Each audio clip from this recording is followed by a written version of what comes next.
Okay guys, a really quick video to talk about strict pull-ups and its application to the sport of CrossFit, specifically getting into fancy movements like kipping pull-ups, muscle-ups. Especially perhaps at this point in your season, you may be emphasizing strict work over kipping work. And just want to kind of put some food for thought out there. Now, when we perform a strict pull-up, obviously the standards of the movement ask us to go from a fully locked out or hanging position, pulling our chin over the bar or chest to the bar.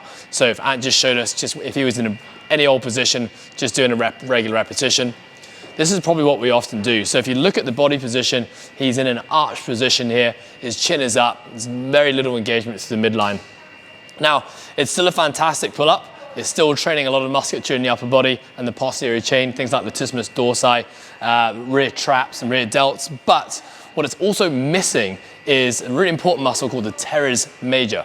And the teres major really contracts when we're in a hollow position. Now, why it's really important to be training this muscle in particular is because if we look at a lot of the movements, pulling movements in the sport of CrossFit, we actually perform a lot of those movements in an arched position. So if we look at something like a butterfly pull-up, for example, as he moves back and brings his chin over the bar, you'll notice he is in that arched position again.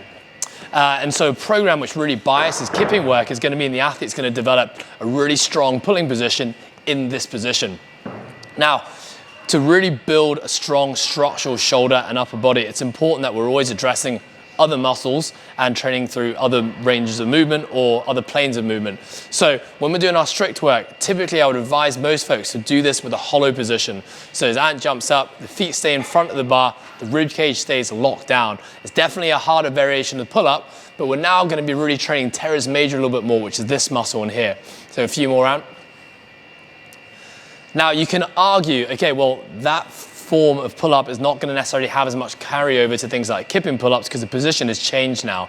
But remember that from a longevity perspective and an injury prevention perspective, we want to build sound structural tissues and joints. So that means trying to hit the muscle in every angle as possible. Similarly, when you get into things like kipping pull-ups or muscle-ups, if you have more muscles, more positions that you can access because you've got a more complete, more developed shoulder, that's also going to benefit you. Because for example, when one muscle group tires, when you're doing high repetition chest to bars, your body still wants to find a way to be able to do the movement. And if it can then switch up to be able to use or recruit other muscles around the shoulder, that's going to allow you to keep on chipping away repetitions. So just for some food for thought, if you are doing your strict pull-up work and you are in the sport of CrossFit or like to train or compete in the sport of CrossFit, a little way to kind of think about performing your strict movements. Also, this is going to have mass carryover to things like rope climbs and pegboard work. You often see people can be really expressive in things like high rep kipping gymnastics, but struggle with those stricter movements because specifically they haven't cultivated, developed strength in this hollow pulling position.